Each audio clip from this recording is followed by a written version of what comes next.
We have 260 in the room. I think we've just filled it up. There's a few chairs over here. But we didn't have to do the overflow. I'm very, very happy this morning. Anyway, I'm glad you all could come here today and pay your respects to Chris and his family and catch up with colleagues that you haven't seen in a long time. Afterwards, we'll have some food and beverage out in the lobby. Thank you to Doug Band and David Solomon and David Morehouse and Tony Pierce for hosting that for us this morning. Anyway, everyone here has known Chris for a long time, and I know you all have great memories of him, many of which we'll hear this morning and sharing throughout the weekend. We've got some sheets of paper out front. If you could jot down some memories, and we'll put those together as a book for Jeannie and Sammy this morning. There's also copies of the obituary that Les Francis wrote, beautiful obituary, and a letter that Chris wrote about his sobriety, and we've got copies of that. It was also published by the HuffPost this week, so thank you to the HuffPost for that. Anyway, sorry, my name is Mark Poncher.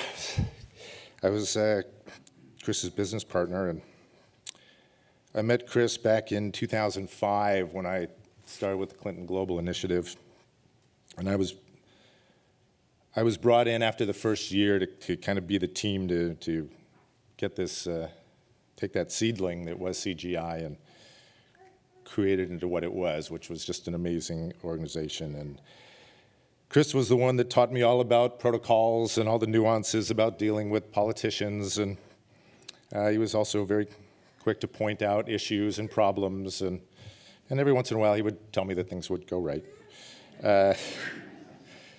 But working with Chris wasn't always easy, as many of you well know. We had our differences. We actually had some outright fights every once in a while, but we always managed to bury the hatchet and come out stronger. He was always devoted to you, Sammy, and I would hear about you all the time and what you were up to and pictures, and I think we all let out a huge sigh of relief when he married, and you, Jeannie, it was kind of a almost calming effect, instant calming effect on him. He was so proud of you all and his three boys who are up here in front, and could always count on seeing pictures and videos of Sammy and the boys, and usually at some inappropriate time in a meeting somewhere we had to pull out a video or a photo, but it was fun. Chris was always passionate about helping others and very supportive of everyone's challenges. He obviously had his own challenges in life, and no matter what, he was always there to help a friend, and it was amazing to watch. Our partnership was one of mutual respect, and I'm really proud of the work we did at Peak 15. So just like to thank our close friends and our staff, most of whom are here today: Danny, Cherie, Jessica, Jacob, Julie, Kate, Kat, JB, Elvis, Marina, Jeffrey, Alex, Dan. They've just been awesome to us over the years, and great to help us through this little transition period. But Chris taught me all about what advance meant. I had no idea what advance did. I was just some theater guy, and we don't do advance, but it's amazing what you all, many of you in the room who are advance and part of the foundation did. So, thank you to all of you and letting us into your life over the years. I'd also like to appreciate all of the emotion and everything that we've received in the past couple of weeks. Jeannie, Sammy, this group here they have you in their hearts, and they will be here for you forever. I think they'll always be here when you call on them. Anyway, it's kind of tough being in front of a crowd of production professionals and advanced people, and I'm sure you're saying to yourself, if I was producing this event, I would do it this way or that way, or Chris would have never allowed us to do that. But thank you for not being too critical, and if you'd like to call into the recap meeting next week, we'll be happy to give you our phone number. Anyway, we thought we'd keep this morning simple, elegant, and of course, just a little bit of sass, because Chris would want it that way. Chris and I always agreed on one thing. Well, a couple things, but the most important was no one should talk for more than about 4 minutes, so I know I've passed my 4-minute mark. But as we know, no one pays attention to timers. We're not going to cut anybody off. I think we have some great speakers here who are representing all of Chris's life, and really looking forward to hearing what you all are going to say with us this morning. So with that, I will shut up, and I would like to invite Chris's daughter, Sammy.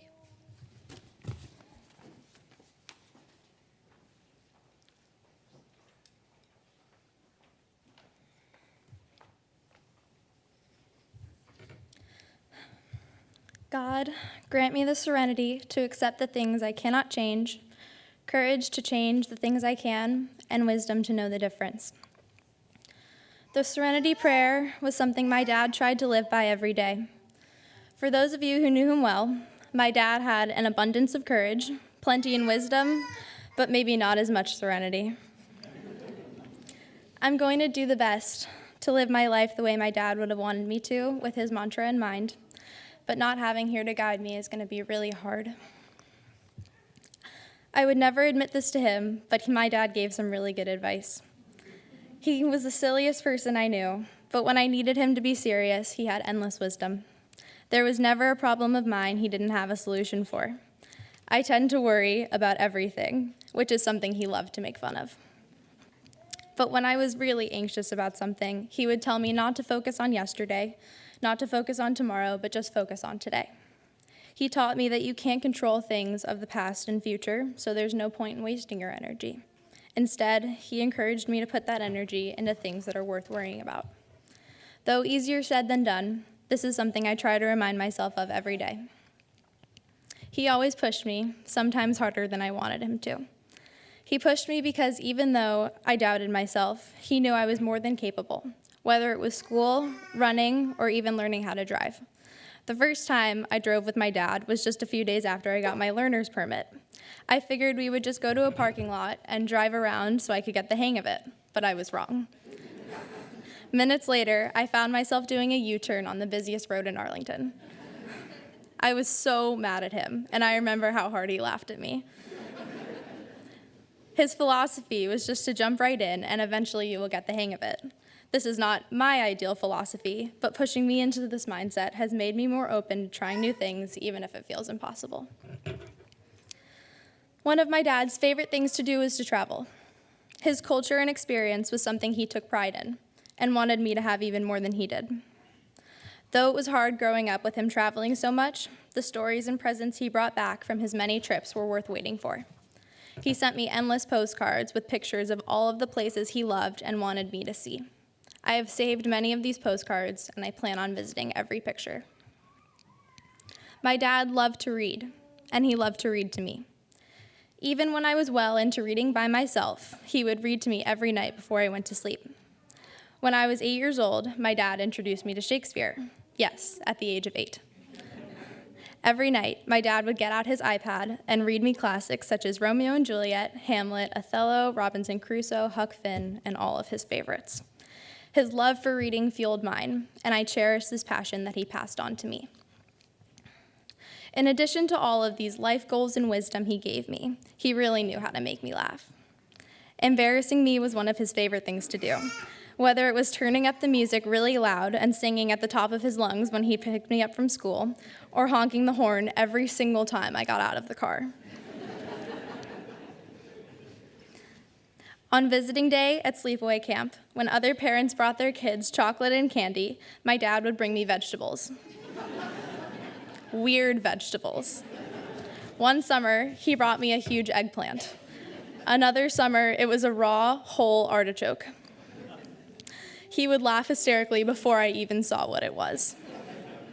As serious and businesslike as he could be, he really liked being silly with me. He was also the most forgetful person I know. There was not a thing my dad couldn't lose. As a child, I would have to make sure he had all of his belongings before we left the house. I can't tell you the amount of times he has had to buy a new pair of glasses, like at least once a month.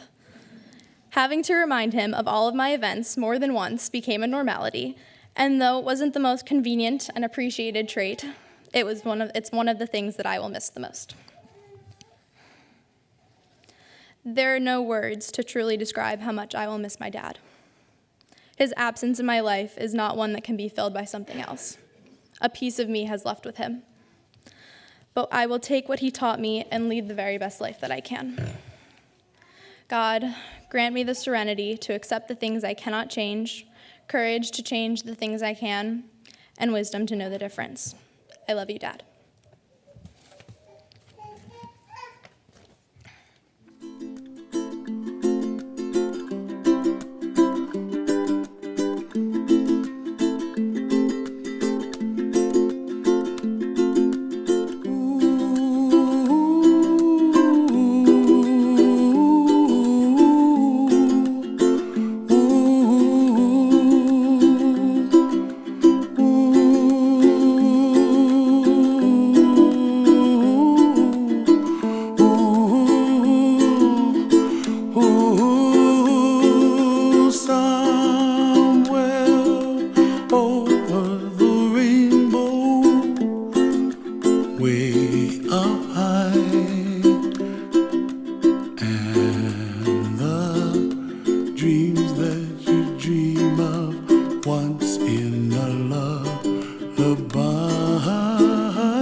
What a wonderful world.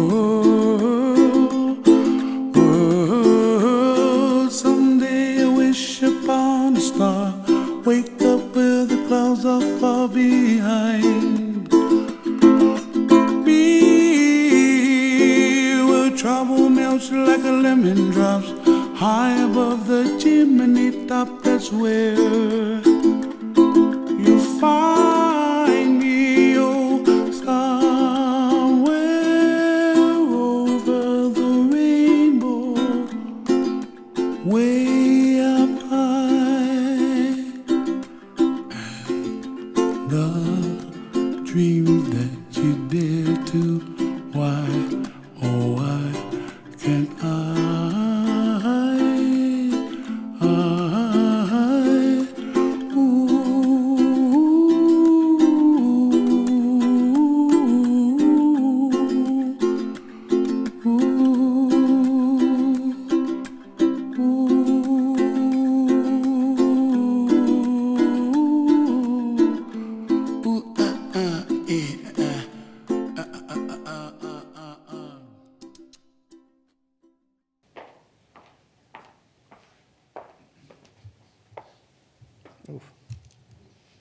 Hi, I'm Keith Wayne. I'm Chris's younger brother, one of his 3 younger brothers.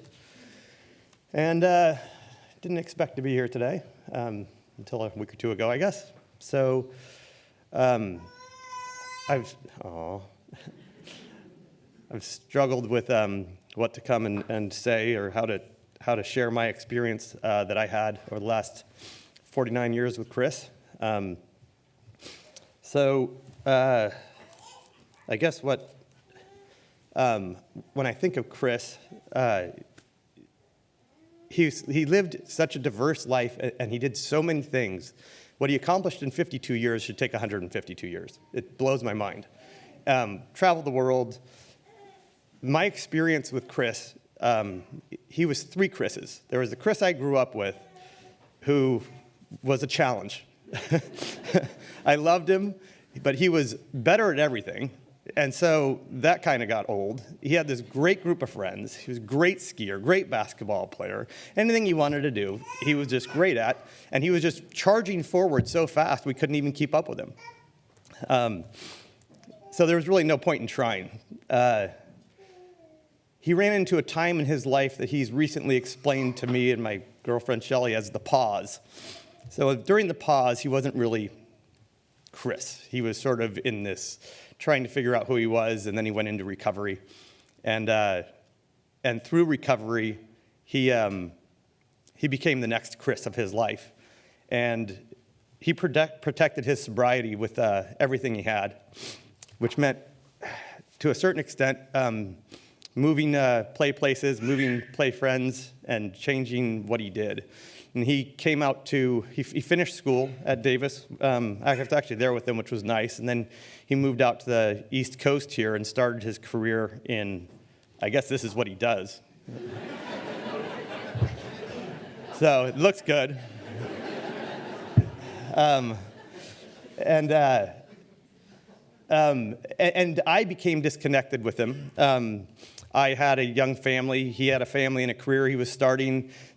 2,500 miles and a lot of busy stuff, and I really became disconnected with the point that I kind of knew what he did, and we'd check in every once in a while, but he had changed so much from who I knew growing up, I kind of lost who he was and the distance and time. And then about, I feel like it was 8 years ago, I was trying to figure it out, he kind of came full circle, and he had succeeded in what he wanted to do with his work, and he kind of came back and reconnected with us out on the West Coast. And it's funny, I'm up in the lobby there, and I see his high school friends, and he's got a West Coast life, and he's got kind of an East Coast life. And then there's apparently people all over the world who know him, because he's never in one place for more than 25 seconds.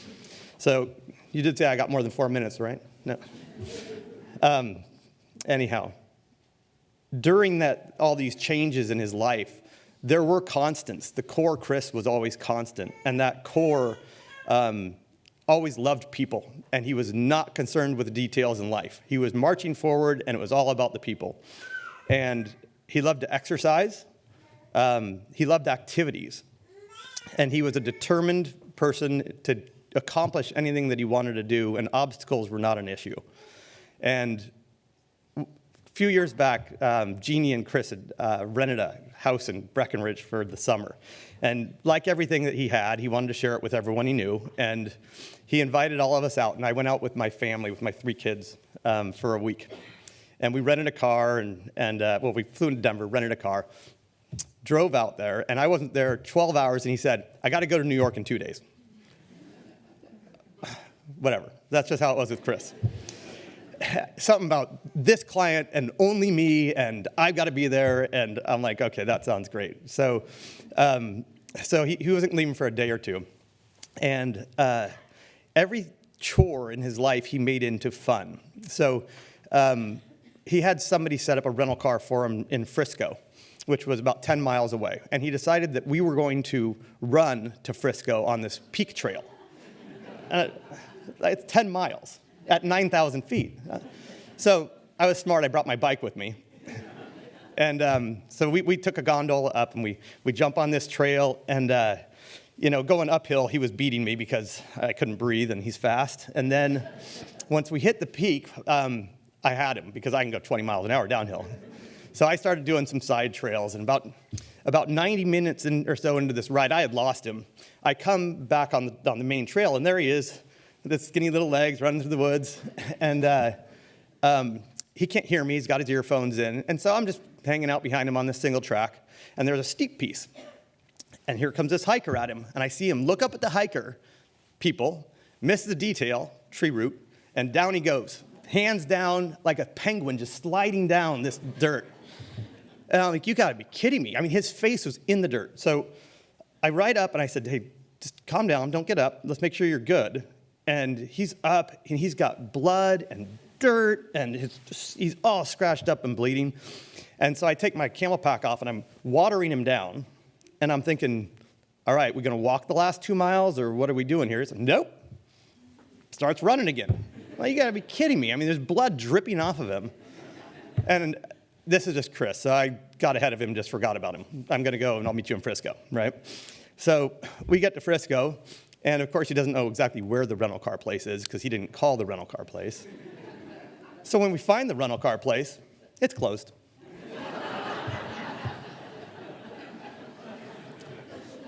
Hey Chris, it's 10 miles back, uphill, so what do you wanna do? Oh, we're just gonna call someone. Someone's gonna have to come get us. That was Chris. Someone's gonna save him. So I can't remember if Jeannie came and got us or if my daughter came. It's kind of irrelevant. Somebody drove down and got us. And on the way back up in the car, I look at him because now he's got another obstacle. How are you gonna get to New York? I'm gonna take your rental car. That's your backup plan?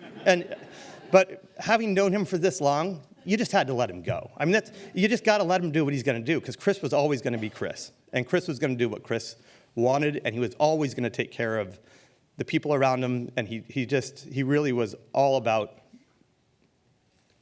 people and relationships. And he couldn't find his keys, and he couldn't lose a friend. And that was him. So I'm going to miss him. And I'm going to make my dad come up and talk. Dad, Rick.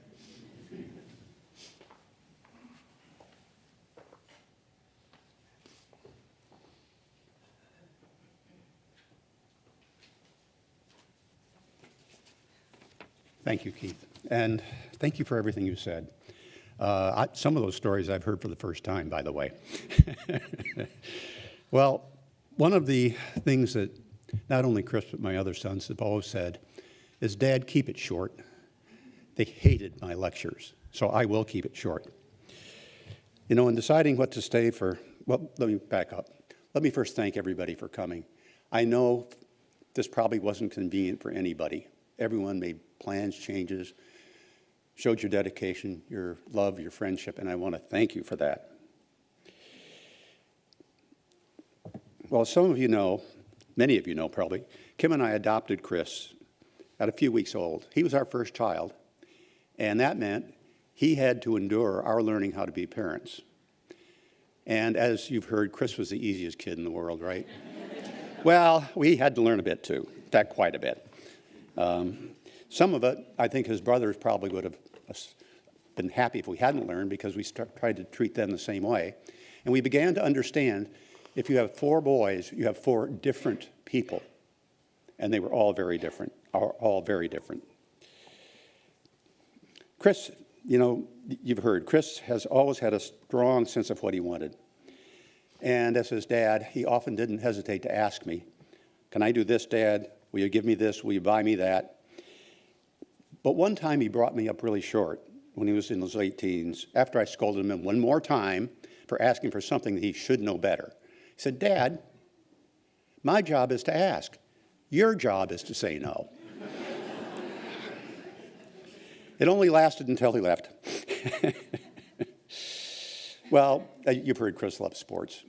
And yes, he was on a traveling team out of Pleasanton in soccer. He always was running, and he did love that. He also loved basketball. And for those of you who know Chris, he's height challenged. He wished he was 6'2" or 6'3", but he played anyway, he stayed on the team, and he just loved it. High school was a dark time for him. That's when he was caught by his addiction, and though as parents we did not actually realize that was a problem. I can't tell you why.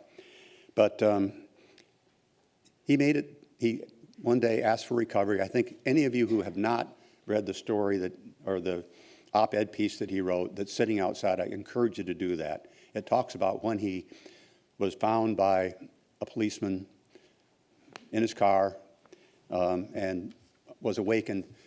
That was probably the best thing that ever happened to him, and it was. We got him into a program called the Camp. He spent 2 cycles through that, and from that time on, he has been clean and sober. I don't know what percentage of people succeed in that. Not many, but Chris was determined, and he did it, and you've seen the success. One other little story I'll tell that you may not have heard quite the same way from him. He went back he started his career in D.C. when he was actually in college. He came back as an intern for Senator Cranston the very last year Cranston was in office. And this is politically incorrect to say it, but he was the token white guy. Everybody else was a minority except for Chris, except that kind of made him one too.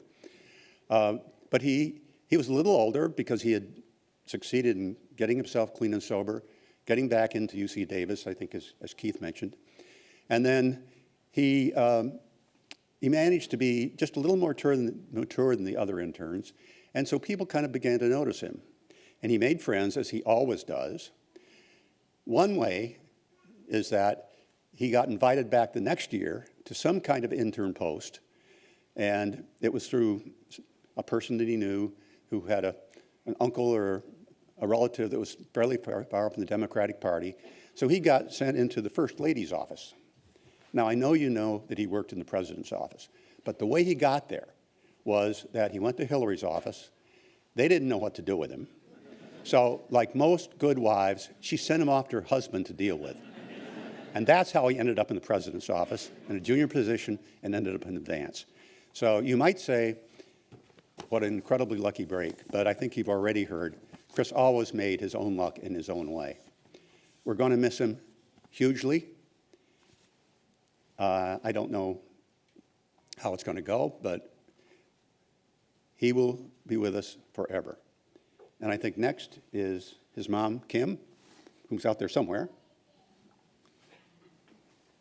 Let me help you up these terribly risky steps over there. Yeah.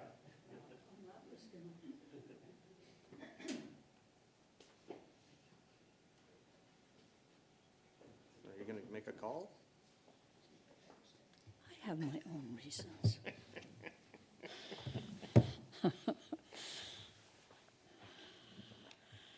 I cannot see any of you. You don't need to. Hello. I just appreciate very much this group, and it's so suitable for Chris, who always had a group. Keith has talked about West Coast Chris and East Coast Chris and the transition period. And I just want to address that because there were constants in that personality. that were definitely on both coasts, and you'll recognize some of this. But preparing him for kindergarten was an event of its own. I was trying to convince him how much fun he'd have and he'd like it, and you can make new friends and you can go to their homes, and he was pretty excited about it. But the first week of school in our hometown of Pleasanton at that time was always blistering hot, and he burst through the door with his red little cheeks and sweat pouring down, and he says, "Funnest day of the world." And the second day, he said, "Even funner, Johnny Appleseed." The third day, I get a call from a mom saying, "Chris assured me that you had said he could come to our house, but I wanted to be sure." Everyone's mentioned what a people lover and lover of sports he was, but he also had that, I call it piss and vinegar. He'd try anything. And his dad and I went away one weekend. I think he was in the 7th grade. And when we came back, he had said he had won a tennis tournament. He had never played tennis, ever. But his friend, Scotty, had taken lessons, and there was a tournament. And darned if these two, as a double pair, didn't come in second in the tournament. You never knew what lay in store. A quality of his that I greatly appreciated, he didn't bear a grudge, and he lived in the moment. And one time in the 6th grade, there was some holiday, and I heard all this racket from his room. And I went up, and these big kids are all jumping on his bed, jumping. And I kicked the kids out and told Chris he was grounded for the day. Well, I was studying something at the time, and he came down in the kitchen and sat on the stool by the counter. And I thought, oh, great, he's just going to sit here and pout because he can't go anywhere. He goes, "Well, I'm stuck here for the day. I guess I might as well bake a cake." He baked a heart-shaped cake and decorated it with strawberries. And he loved Valentine's Day. I mean, he loved it. I remember telling him, "It's kind of a goofy day to have a birthday." "Oh, Mom, it is the best. It is the best." So he was mischievous, creative. He had an idea a second. You never knew what they were going to be, but I think he was the first one in our family, certainly not the last. In the summer, with nothing to do, they'd get buy ice out of an ice house and slide down the hills in the local country club. That caught on in the family. It was big. And another time, they were going to have 2 teams. I don't know if it was the faculty against the students or what. He was in high school, and it was basketball. His uniforms were procured as gowns from the local hospital. But he never ran out of ideas. And even from the time he was a really small kid, he had a lot of confidence. In the 6th grade, there was a very fine teacher who did this critical decisions kind of course. And he threw himself into it. He wrote this ethical dilemma, and they had 2 kids fighting, and then they resolved the issue. And then they were to vote on it. She had videotaped them, and the best one with the most votes was going to be on the community television. Well, Chris thought his was the best, just hands down, but it didn't get voted first. So Chris took his video over to the community, and it was on TV because I saw it. I just was amazed at the chutzpah. It was astounding to me. I remember his telling me about Jeannie. He was hiring a couple of people, and Jeannie was one of a number of people who applied, and he said to me, "Mom, I don't know if it's fair to hire Jeannie because I was so smitten by her the first time I laid eyes on her. I don't know if it's right for me to hire her." Well, you don't have to guess how that turned out. But he has been so calm and immersed in his newest life with Jeannie, and so crazy about all of his children. I mean, talked about them all the time, and very, very proud. And more recently, he sends texts with the boys in their Halloween costumes and that sort of thing. I was here a year and a half ago in July, and when I got back, I have the date, I saved it on my phone, sent August 31st, 2017. Meant to tell you how happy I am with who you've turned out to be, as well as the important work you enjoy doing. I applaud your success. I don't say I'm proud of you and your brothers, because it wasn't dependent on me. And his response, "Thanks so much for saying that, trying hard every day to be a better person."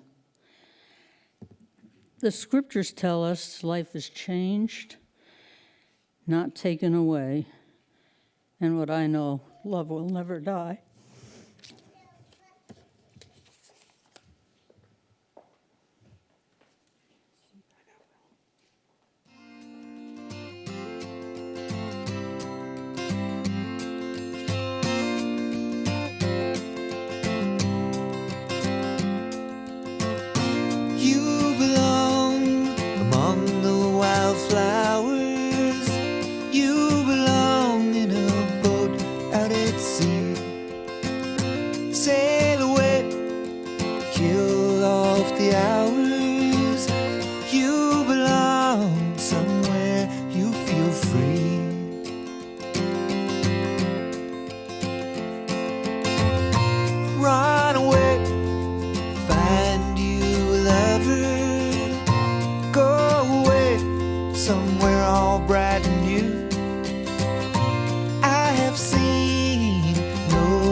Of cover, you belong in that home by and by. You belong among the wildflowers. You belong somewhere close to me, far away from your trouble and worry. You belong somewhere you feel free. Somewhere you feel free.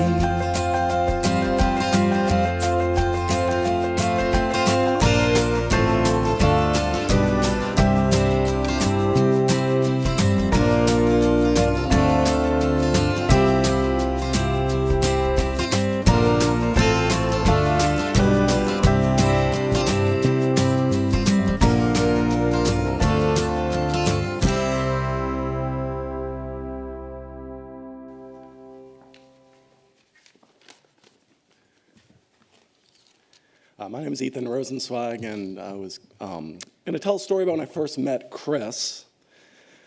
94, 95, I was an intern at the White House, and I remember I got the job mid-cycle. I was so excited. I was in school here in DC, and I was a mess. I didn't really have anything to wear. I didn't have a suit. Your second year in college, and that's just not a priority. So I'm like, I've got to get a suit. And this is before the internet, so I remember opening up the Yellow Pages, looking for suits that are cheap. And so there was an ad, and it was like discount suits, and I remember it was on H Street, before H Street is what it is now. And I was all excited. I'm like, okay, this is great. Everything's working out. I remember going to the Metro Rail, and I knew the Metro manager because he would tell me when rush hour ended so I wouldn't have to pay the expensive fare to go in. And I told him I'm going to get a suit. I told him the place. He goes, oh, I know that place. That's where I get some of my things. I'm like, this is great. So I don't know what I'm doing, but I remember my grandparents would say, always get something you can grow into. And I was a very odd shape at that time. So I got this suit. It was blackish. It was definitely polyester. The sleeves were too long. It was a little loose in the waist, so I thought, oh, I look really good because it's loose here. Wasn't exactly cut the right length because I thought I'm still growing, so this will be great. And I march into the old executive office building, again, off cycle, so they assign me to this office of public liaison, and I walk in, I look like a fool. I mean, like,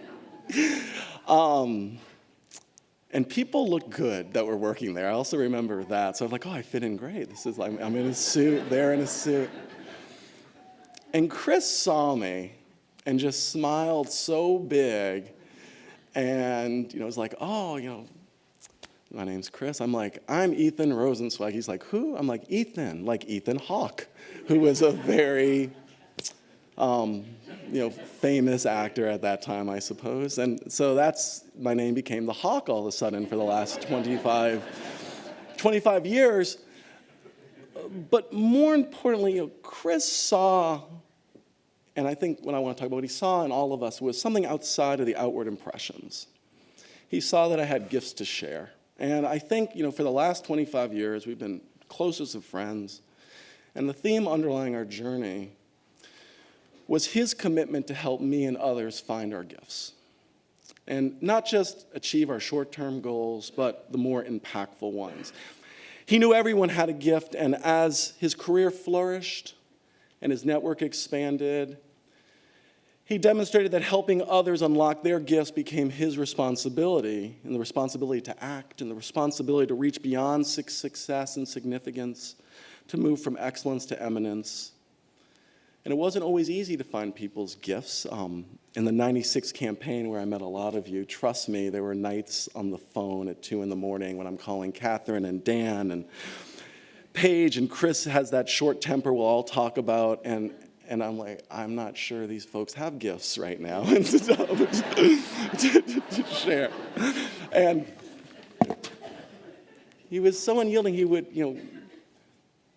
would lecture me strongly that my attitude needed to be that people did have those gifts, and it's not me to determine that I need to find them of others. Helping us realize that we had our own gifts blended with his trademark of his joy in embracing and mentoring anyone who was embarking on a new journey or an endeavor or a new career. He loved mentoring people. So in the advanced world, you would give him a team of 10 people who barely knew how to change airplanes or say they didn't, so they needed a new airplane ticket because they lost their old airplane ticket. They didn't know what they were doing, but he was committed to teaching them the tools of political communication and stagecraft and messaging. That was his joy, to help people find their gifts. At Peak 15, I know he exuded his happiness when he was surrounded by budding young managers and entrepreneurs and logistical geniuses where he could help people seize those gifts and funnel energies into results that no one ever dreamed could happen.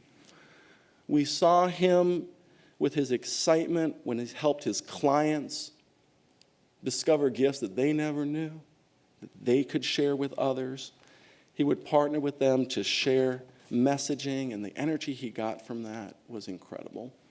I hope people can go on the Huffington Post. They graciously spent some editorial space yesterday publishing Chris's journey, his op-ed about his journey through addiction. But before that, they put an editorial comment in there about how Chris impacted the Huffington Post in helping them achieve messaging they never thought was possible. His work with the Clinton Foundation defined what he hoped to achieve with others.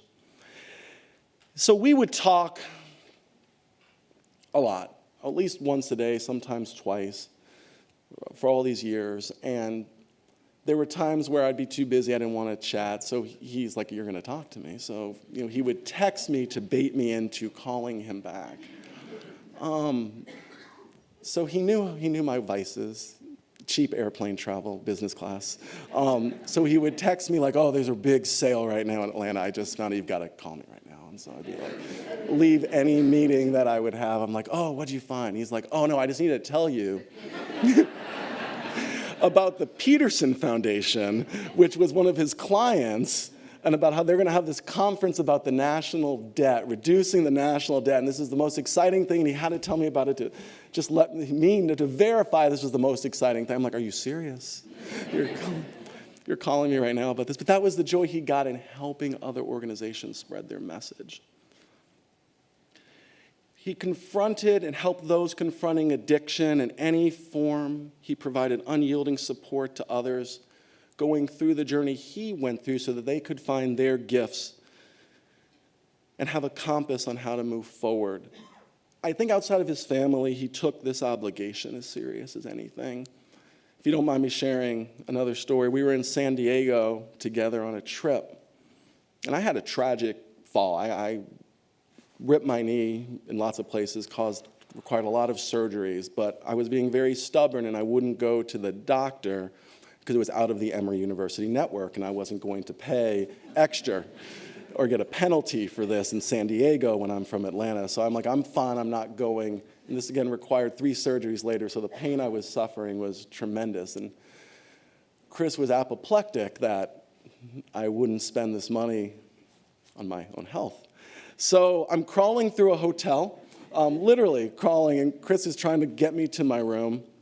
That's how bad it was. I'm sitting there delusional. He's trying to put ice packs on my knee and try to help me figure out how I'm going to get home because it's clear I wasn't going to seek a doctor in California. And then he's like, I've got to leave you. And I'm like, why? What are you talking about? Me? No, you're here. This is me. He's like, I've got to drive to LA. And I'm like, what? No. I actually thought I was delusional. He's like, no, I've got to go to LA now. I promised someone I was going to speak at their AA meeting. I think maybe he was their sponsor. I'm like, no, me. My knee. It's like, you should have gone to the doctor, shouldn't you have?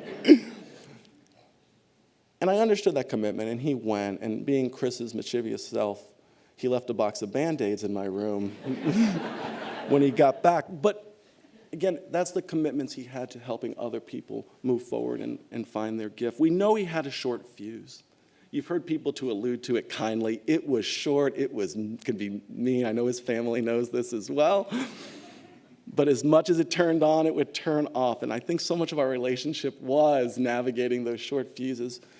And our last couple of conversations before he moved on were very much on those short fuses. So just think those are the right memories sometimes because, again, he told me why he was doing this to help me move forward, but maybe the messaging there. So the first one was the New Orleans Saints, where I'm from, Louisiana, were going to the Super Bowl, which obviously has not happened now, and I'm in Atlanta, so I was going to go to the Super Bowl too. And so I was determined that Chris was going to help us get those tickets.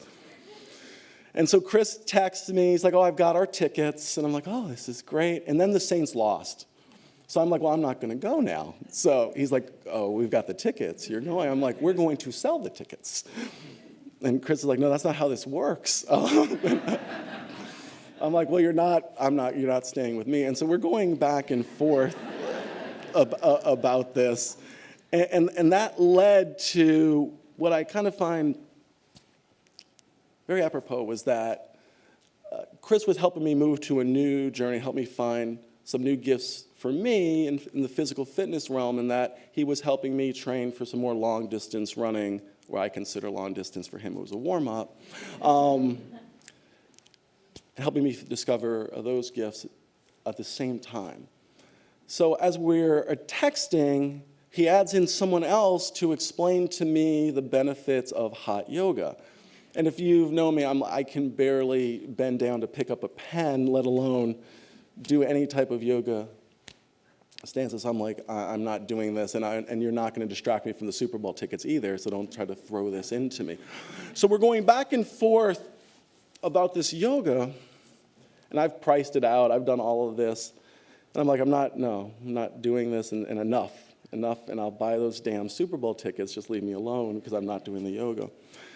So he's like, well, there's a book. You're going to buy this book about yoga, and that's what you're going to do, and that's the end of that story, Ethan. That's it. And that's, Chris, when he decided something was going to happen, that's what it was. And tragically, the next day, Chris left us, and I find it appropriate sometimes that where he did leave us was at that yoga class, because the next day after that, I got the damn book in the mail from Amazon that he had mailed to me about this. So the challenge of all this is that I've got to now go figure out how I'm going to go to these yoga classes, because I have to now and stuff, and it's not in the Emory gym system, so which makes it even worse, because it's just something I wasn't budgeting for. But it's those fuses of love, and that's where we go. We know how passionate he was for helping us maximize our gifts and our journey. That's what he's going to be remembered for his commitment to helping all of us not just achieve our personal goals, but seek more to the global ones. He took seriously his responsibility to harness the reach of the prestigious institutions with whom he worked, to enliven the human spirit, to teach, to discover, to lead, to innovate, to heal. He encouraged us to have the courage to ask the questions of our time, the strength to answer them, because he knew we could, and he knew we must. Margie, I know how much that he cared and was so proud of the parenting that you did together with Sammy, and I hope you know how much he cared about that journey with you. And to Jeannie, the joy of his life, every day, the conversations he would have. I'm sorry for all the times I interrupted y'all at night calling way too late and going through your refrigerator looking for turkey or something that I could eat so he wouldn't yell at me. And the journey still continues, because we're all here still with you. Sammy, I know you're there, and I guess I don't have to hear about your canceling on summer camp a few years ago and the deposit that they wouldn't give him back, and the lawsuits he wanted to file and trying to get me to renew my law license to do that. But more importantly, I want to leave you with Sammy. So I lost my father at a way younger age. And I was so worried that I would forget his voice and it would leave me. And then one day I realized it's really not up here. It comes here, and you can just command it so it never goes away. And I hope you share that with Aiden and Dylan and Landon as well, because that's the gift we're going to help you on your journey for the rest of your life too. So I'm so proud to be part of your family. I'm looking forward to the next steps together.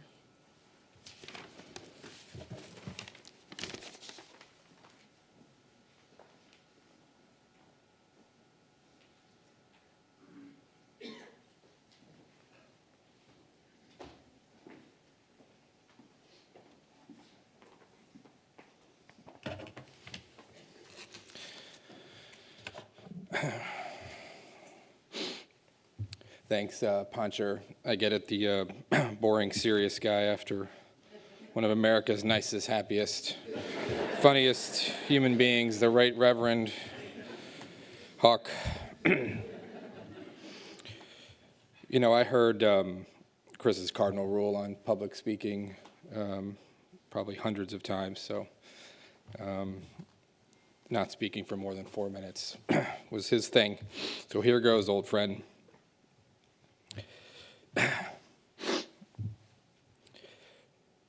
President Truman said if you wanted a friend in this town, you needed to get a dog. Well, it's clear to me that President Truman never met anyone like Chris. If you thought or think you knew what it meant to be a friend to another, Chris made you rethink it every single day of your life, as he did for mine for almost 2.5 decades.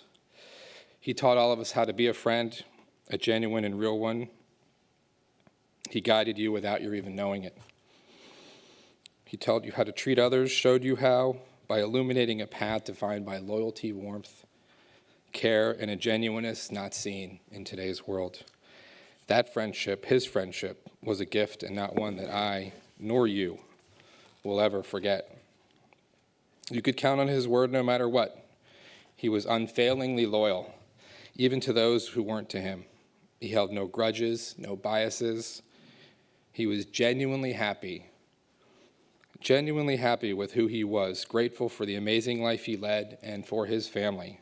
Nothing meant more to Chris Wayne than them. He lived a happy and full life, as evidenced by his love of family and friends and that effervescent smile of his. He cared about people, principles, and values, and in some ways he was unfit for the world of politics, as he was too good for it and the people in it. We bonded over golf, and family and friends. Family and friends. That's all that mattered to him. Everything else was just that, everything else. He loved Jeannie, Sammy, and those boys as much as a person could love another human being. It was a love as genuine as he was, and it was an absolutely beautiful thing to watch as his friend. Everyone here has stories and moments with Chris that were very special. Not because they were at some incredible place in the world or some event, but because you were there with him. Many of us today here attended lots of services like this with Chris, with popes and kings and queens and heads of state, important people, celebrities and friends all over the world. One that struck me that I won't ever forget is when Chris and I attended Steve Jobs' funeral together. In eulogizing his father, Steve's teenage son got up and spoke about how he didn't know his dad and how Walter Isaacson's book was done as a way to tell him and people all over the world who he was as a person. I didn't have children at the time, but Chris had Sammy, one of the 5 lights of his life. He used that moment as a teaching one that we often spoke about over the years. He was determined not only to never allow that sort of thing to happen in his own life, but also to make sure that it didn't happen in yours. Chris doesn't need a book to tell people who he was. This room, his beautiful and wonderful family, and his thousands of friends spanning the globe, that tells his story. The last time I spoke to Chris was just a few days before he passed, and I was in Dubai airport at 1 a.m. waiting for my flight home. He called me up. I saw his name flash on my screen. I was so happy because I was so bored, tired, hungry, frustrated. I picked up the phone, and the 4 same words that always came out when I answered it when he called: "Are you okay, Sparky?"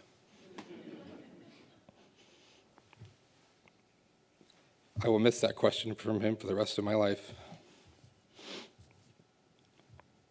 He knew that I hated being away from my family, and I was anxious to get home. He stayed on the phone with me for about 30 minutes until I had to go to the plane, just talking and being my friend. I didn't even realize what he was doing, but as I reflect on that conversation, I'm sure that he did. We made plans to go to the Flyers and Penguins game 3 weeks from tonight with Morehouse, my brother Roger, and a few others in Philadelphia. In one of the online tributes to Chris, it was said that he was a lighthouse. Chris was a lighthouse for everyone in this room. He always knew how to help you get to wherever it was that you were going or trying to get to. He was a mentor to so many, to me, and to many of you, and many others who probably never even knew it. On the surface, he was a successful business entrepreneur, but in essence, he and Poncher, they didn't just produce or put on events. They were the intellectual and emotional brains and infrastructure of bringing people together for a common purpose. He was an artist in many ways who had the distinct ability to see things and people not just for who they were, but for who and what they could be. He used his skills to build things around people and institutions and bring them and their ideas to life. It was one of his many gifts. Take CGI, for example. When we had the idea to create a new paradigm for global citizen service and philanthropy, the first person that I went to for advice was Chris. I asked him if he thought it was possible. Could we create it? Could we build it? Could we bring it to life? Would it work? And will you do it? The rest, as they say, is history. Chris was an integral part of CGI from day one. It wasn't just an event, it was a global movement. It ultimately impacted nearly 500 million people on this planet. That is 1 in every 16 people alive were touched by CGI and Chris's work. He did things that helped change the world. It's now our turn to pay the gifts to Chris back that he gave us. Some of you may have heard of a person named Jimmy Dunn. He was the lone senior surviving member of Sandler O'Neill after every senior leader and most of his firm was killed in 9/11. Jimmy set out to rebuild that firm with painstaking effort, precision, and a compassion never seen in the corporate world. He paid for college for every single child of everyone that perished that day. He gave their families equity in the business, and he saw to it that each of them was taken care of to this day. The least we can do for Chris Wayne is the same. His family needs us, and this is our chance to give back. But as I learned from Jimmy Dunn and what he did for all those families in their time of need, don't do it for them, do it for you. This is a special group, one brought together through a unique common experience and a bond most people outside of our world don't truly understand. So before you leave here today, hug your friends a little tighter and a little longer. And when you get home, grab your kids or family a little tighter. Tell them that you love them and spend a few more minutes with them. That's what Chris would have wanted.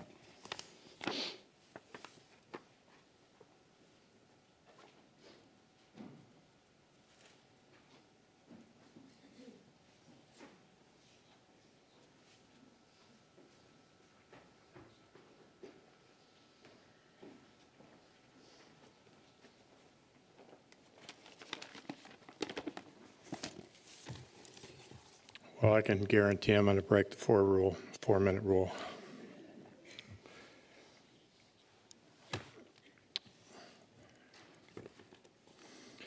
A very wise friend of mine told me there are 3 mysteries in life: the mystery of birth, the mystery of death, and the mystery of love that occurs between the two. Today, I want to speak about this mystery of love and how that manifested in my friendship with Chris. I was talking with a friend the other day, and she said that Chris and I were like an old married couple, and she was right. We were in constant contact. Over the time we knew each other, almost 20 years, we argued, fought, shared great victories and defeats, and deep moments of this mystery of love. In our working relationship, I was the creative make-it-happen production guy, and Chris was the big picture visionary guy who worked with the customers. He had an uncanny way of keeping customers calm, and most importantly, being able to tell with great precision how far out of the box we could go with any given client. I was and still am incapable of noticing this line. Consequently, whenever we would meet with a customer, Chris would silently sit in terror, wondering what might come out of my mouth at any moment. Wherever he is now, he's feeling that same terror. At one point in our working relationship, Chris and I reached a breaking point. I had become miserable, angry, and unhealthy. We talked and decided we could no longer work together. This was a big problem, since our 2 companies shared the same client base. I resolved the problem by simply leaving my company and basically disappearing for a while. Chris and the rest of my team got along very well, and things worked out fine. After a couple of months, I found myself in a $9 a night hotel room on the banks of the Ganges River in the Himalayas. Very few people knew where I was.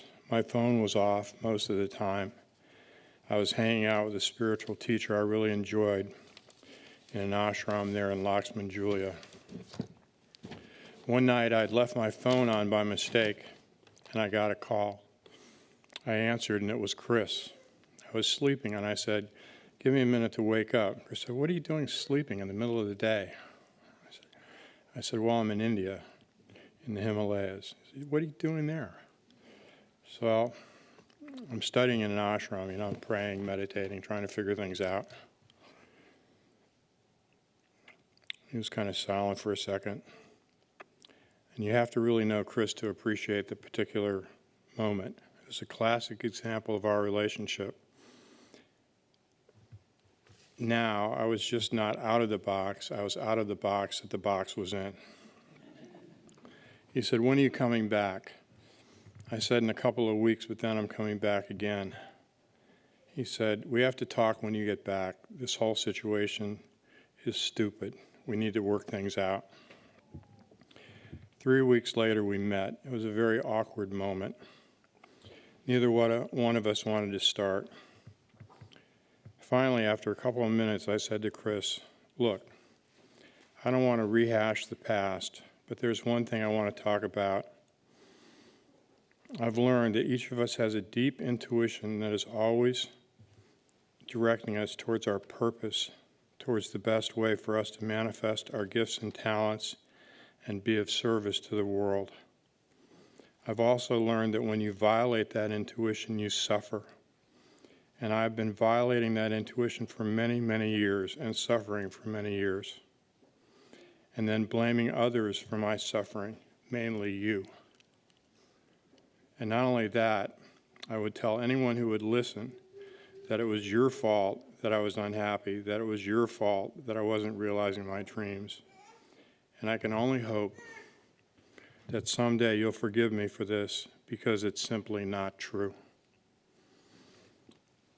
There were tears in Chris's eyes.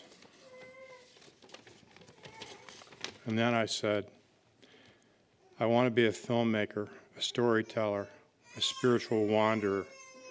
I don't want to do production anymore. I simply can't. I'm really sorry." Chris looked at me deeply and calmly. Tears were running down his face and mine also. He said, "I will help you however I can." And I said the same. "I will help you however I can." And he did. Many of the people in this room know me because of this help and support.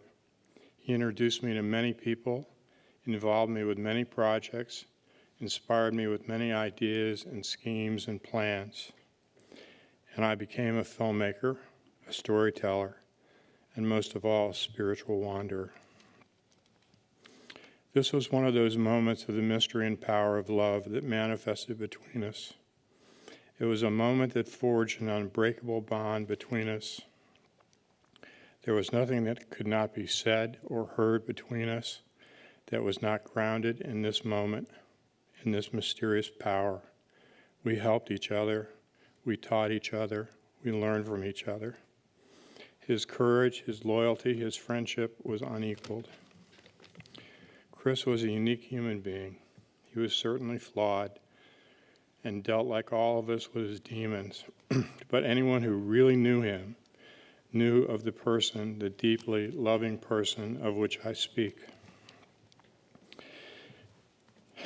In August of last year, I was diagnosed with stage 4 esophageal cancer. When I told Chris, his immediate response was, "We will get through this." And from that day forward, he was on the phone with me every day. And when he would ask me the question, "How are you doing?" during chemotherapy and radiation, I didn't mislead him like I did with so many other people asking the same question. I would tell him the truth. "I don't think I can do this anymore. This is just too hard. I don't see how I can live like this." "You can and you will." You just have to keep going. These moments were yet another manifestation of this mystery of love, of friendship. And he was there when we discovered that my situation was improving and that I was highly susceptible to a certain targeted drug which has mainly eliminated the cancer. Another amazing moment we shared. There are many stories I could tell about this friendship, but there is not time here today. I would break the 4-hour rule for me to do this. But before I step down, I want to say 2 more things. First, I've never seen another person who took so much joy in his children and his family. I have more pictures of Chris's children on my phone than I do of my own. He was constantly sending them. I'd be talking to him on the phone about something and he would say, "Oh, that's Jeannie, I need to go." Click. Or we'd be working on a project and right in the middle of everything, in the middle of a stage, he would get up and leave and say, "I'm going to take Sammy to a saloon to meet." So much joy flowed from him when he talked about his family. Lastly, many people have many different practices and paths to connect with their internal spirits. For Chris, one of the main paths was running. If you know Chris well, you know that he traveled all over the world for his work, and no matter where he was, he would somehow find a way to run. His favorite place to run was in the mountains. Once he was up there, he would stop and look around and take in the beauty and the grandeur of the scenery. Oftentimes, I would get a call from him. One of his favorite places to run was the mountains above Boulder, Colorado. I thought I could end my remarks and that we could remember him in this way, up there running.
Good morning.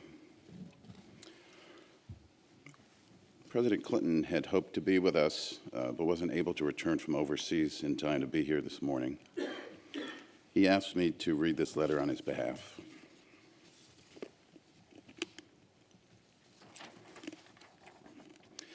Hillary and I wish that we could be with all of you gathered to celebrate the life of our friend Chris Wayne. From the time he joined the White House as a young staffer 25 years ago until the much too early end of his life, I always knew I could rely on Chris and his unique combination of intelligence, vision, and creativity. From international trips to political rallies to major conferences, he could build inspiring, engaging events from the ground up.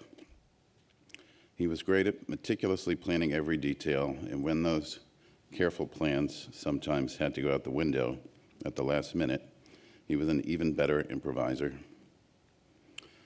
He was truly unflappable, and the way he handled pressure made everyone around him feel better and do better.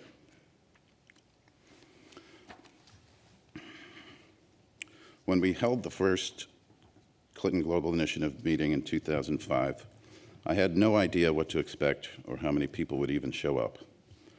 Chris was the glue that held everything together from the start to the end of the CGI annual meeting's great long run. I'll always treasure the golf we played, the meals we shared, the jokes we told.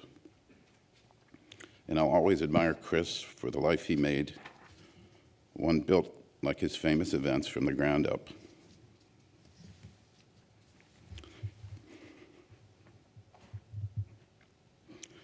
He was a kind and good man, a loving husband, father and son, and a loyal friend to so many. He gave his time and talent to worthy causes close to his heart, including addiction awareness and support for recovery programs. He deserved many more years, but we can be thankful that he lived his years so well, full of giving and gratitude. Our hearts are with Jeannie, Samantha, Aiden, Dylan, Landon, and his entire family, and the many people whose lives he touched and who returned his love. Bill Clinton. I'd just like to add a few words on behalf of Aviva and myself.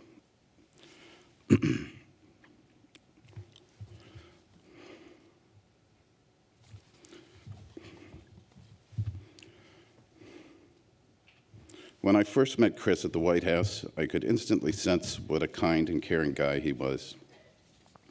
I thought to myself, this guy must be an intern or visiting from out of town. In fact, he was one of us. He was working in the Office of Public Liaison at the time, and along with that sweet personality came a tireless dedication to our mission, to supporting the president and to serving our country. We spent many long days and nights and flights together. I also played more rounds of golf and probably shared more laughs with Chris than anyone I've known. Chris had a mischievous and silly sense of humor.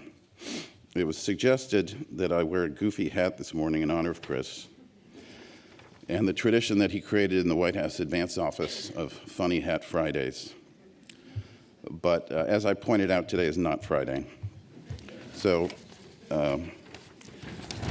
Aviva and Chris are both UC Davis Aggies and have also had such a great and special friendship over the years. She also had the great opportunity to collaborate with Chris on various projects as well. Though we didn't get to see Chris as frequently as we would have liked, like so many of you, Aviva and I have been blessed to always stay connected with him. I was lucky that over the last 17 or 18 years, Chris has been commissioner of our fantasy football league, and I've been the commissioner of the baseball league, which has kept us in frequent touch and giving each other a hard time about our mismanagement of our respective leagues. Even when we lived in LA and he was here in DC, he always felt close by. And Chris and I enjoyed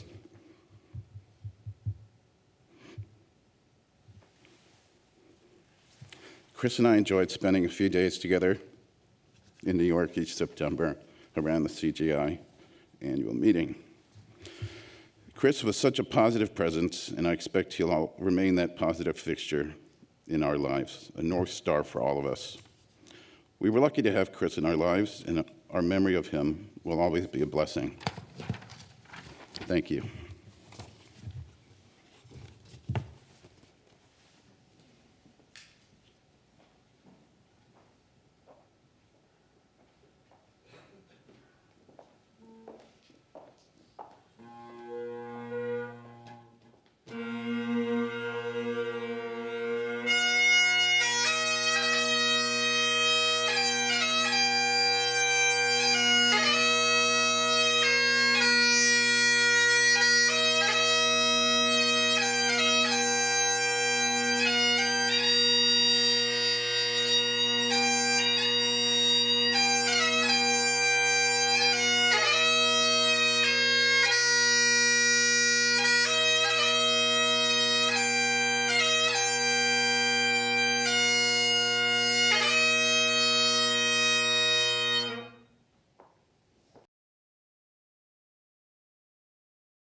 please join us in the lobby. There's food and beverage on this floor and one floor up. So thank you all for coming this morning.